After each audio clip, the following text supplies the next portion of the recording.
Hello and welcome everyone in this video tutorial. In this video tutorial, I am going to discuss few mistakes which you have done in PT3 exams. Few mistakes which you have, where most of you were not able to answer correct. The questions which were given in the PT3 were extremely concept based. Extremely concept based. So if you were able to understand the concept, then only you would be able to answer the question. So first of all, the first point where most of you failed was stability of atom.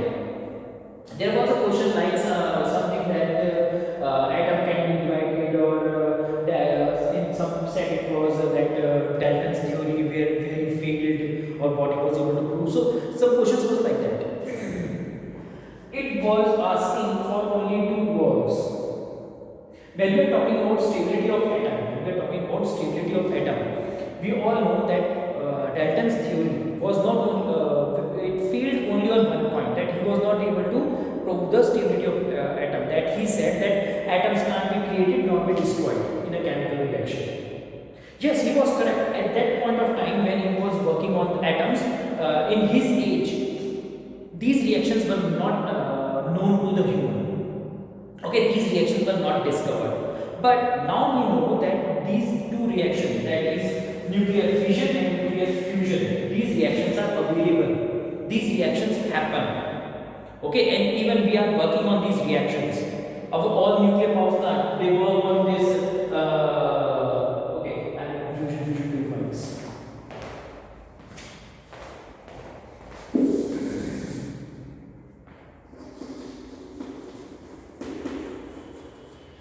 Okay, our nuclear reactor, current nuclear reactor which are available, they work on the principle of fission, and we are still working on a nuclear reactor which works on the principle of fusion.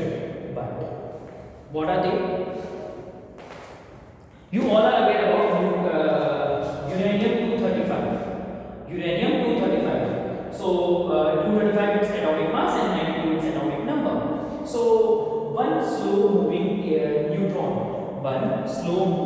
neutron, when it strikes uranium-235, it is because it is not at all stable, it breaks down.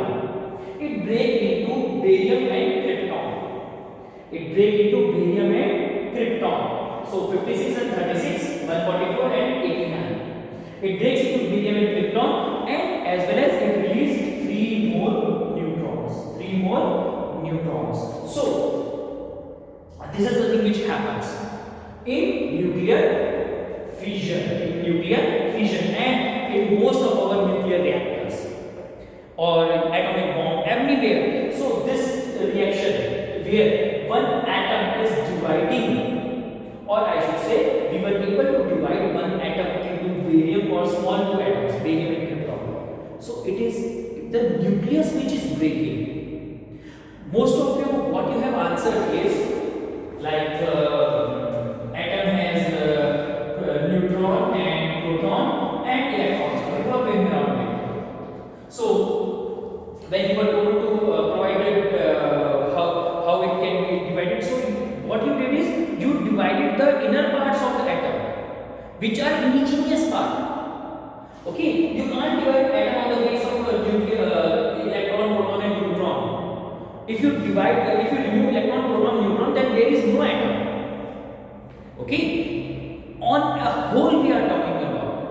So here what happened? A complete atom was divided, not in the form of electron, proton, neutron. It completely broke down. Okay, so it broke down and made barium and krypton.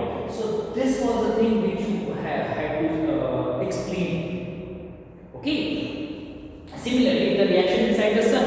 Now I am talking about nuclear fusion. Fusion means fuse. Two are getting together. So this is the very simplest reaction which happen. That is two hydrogen in our solar system. That I should say in our sun. At extremely high temperature pressure, two hydrogen atoms fuse together and form one helium. So here two atoms are joining together. Now we won't say that two electrons join together or two protons or two neutrons join together. Complete atom of hydrogen, they were fused together and they made a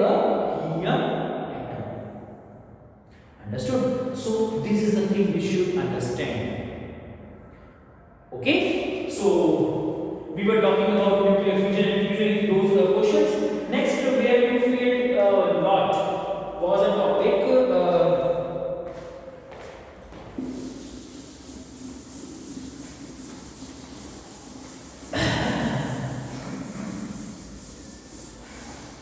Where you have to say that how electrons are filled in orbitals.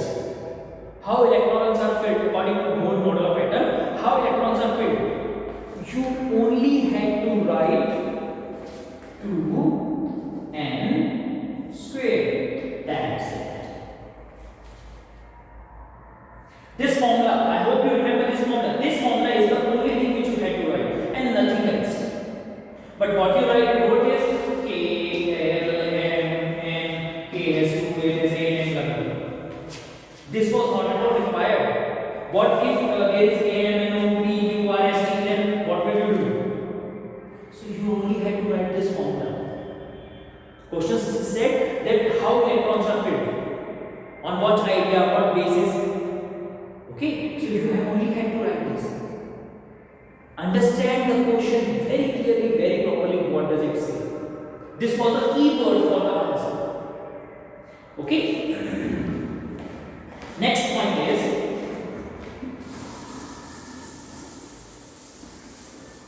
when we are discussing, we are having a discussion on Bohr model. Many of you are still having a confusion. Many of you are still having a confusion that what was the problem with the Rutherford's model. So basically what Rutherford told is that here is our sun and here are our electrons. They are revolving like Venus, Earth, and like our planets are moving in the solar system. He compared our motion of our solar system directly with the electron. Okay. Now he said they are in a motion. So if something because of your study of the chapter motion, now you know that if something is having mass, because electron is having some mass and it is in motion, it has some velocity, so it must be having some momentum, isn't it? So formula of momentum E is equal to mv. Now if there is a momentum, if there is some velocity, at some point of time that thing has to stop. At some point of time that thing has to stop. If I am kicking a ball, if I am throwing this chalk from here, at some point of time it is going to fall down, isn't it? So what will happen when it fell down? So according to Rutherford, which he was not able to explain this, if the electron is moving in this way, so there is a point when it will come and strike at the nucleus of the atom, where it is supposed to strike at the nucleus of atom, but this doesn't happen. But this doesn't happen. You are aware about centripetal force, that if I am having a rope in my hand and it start moving, so when I stop my hand, at some point of time it will come and strike me. So same thing, electron was supposed to strike the atom, and if electron was striking the atom, that means atom is going to destroy. But does atom destroy in a way like this? No, it doesn't get destroyed. Okay, so this point was cleared by Bohr model. Bohr simply said that electrons are moving, but in a particular energy level. They are moving in a particular energy level. These energy levels are denoted as K, L, M, and N. He said they are discrete. Discrete means alag, separate. It's a simple word. Discrete is just a simple word, in English word. It means they are separately arranged. So electrons which are having in the K are having a very low energy, and according to the energy they are placed in the energy orbitals. Understood? So this is the way how he stated it. Now, to make this understand more, I will explain you something, but definitely it is not in your syllabus. It is from the 11th class topics.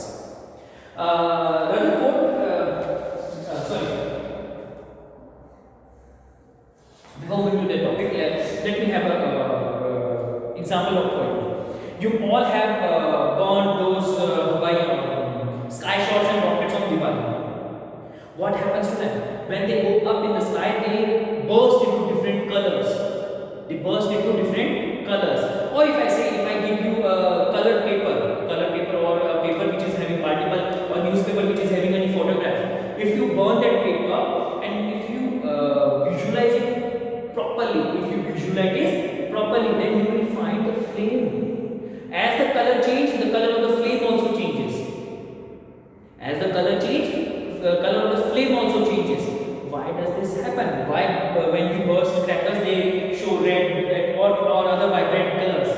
Why does it happen? It happens because when suppose this electron is at this position.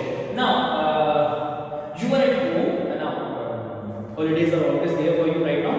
So you are at home. Any of your relative came into your house and he gave you some money to purchase something. Now the moment you have the money, you want to purchase that thing on the same day. You will go to the market and you purchase it.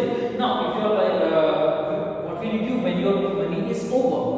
When you spend all the money you had, you will come back to the home from where you left. Similarly, when you provide heat or electricity or anything, any energy to an electron, it jumps to the higher level. When it comes back from this higher level, okay, it jumps to the higher level because it got some energy. Now, because now that energy is utilized, it will come back. So when it will come back, it started radiating energy. Now this radiation or radiated energy is in the form of light. This radiated energy is in the form of light, which we are able to observe from eyes that whatever the crackers are burst. So that is the reason he was able to make it clear that how things happen, and he was able to give the exact thing that how energy orbitals are there, and how energy levels are there. Okay, this is a proof that yes, there are energy levels. Understood? So this is the thing you need to understand, that these are the energy levels, and in energy levels they are assembled according to their energy. Now, for example, when you go in the morning assembly, you are assembled according to your classes. You are not asked to be in jumble. You are assigned that if you are in first class, you will, those students who are in first class, they will stand here. Those who are in second class, they will stand here. Those third class, and so on. So according to their classes, they are assembled. Here, their electrons are assembled according to their energy, and these are the energy levels. It can go from L, so on. Okay, so this is the way how you understand this. Understood? Now, next point is most of you failed to provide a correct answer for this information provided by atomic number. Most of you, I will not say all, but most of you. So, information provided by atomic number. What is the information that this atomic number provide? It simply provides you what are the number of protons inside the atom, what are the number of electrons inside this atom. Okay, what are the number of protons, what are the number of electrons, and what else? What else? Some of you have stated that because of atomic number we can understand the mass data. When we are talking about atomic mass, it is the number of protons plus neutrons. It is the number of protons plus neutrons. Okay, so I have told you this, that atomic mass is the number of protons plus neutrons. So how is it related with the atomic mass? So if I am able to understand atomic mass, so I can simply replace E with Z. But if I am not having this value of n, I can't find the actual mass. I won't be able to find this actual mass.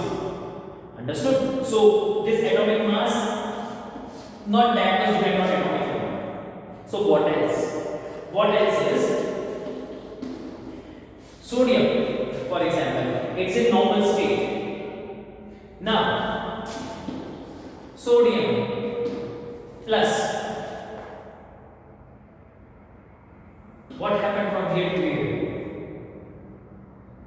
Atomic number doesn't change. Atomic number doesn't change in any reaction, except if it's a nuclear reaction. For example, those reactions which I have told you, fusion and fission, it only change in that situation. Okay, in normal reaction it doesn't change. Atomic number doesn't change. So what happened here? Here also atomic number was 11. Here also atomic number is 11. Atomic number is same. Even when we are talking about isotopes, atomic number was same, but what was different? Mass was different. Mass was different. So what we are able to understand here? Atomic number is not at all changing. In a reaction, atomic number doesn't change. This was a major point which everyone was missing. Understood? So make sure you go through these topics and points very clearly. Okay, that's all.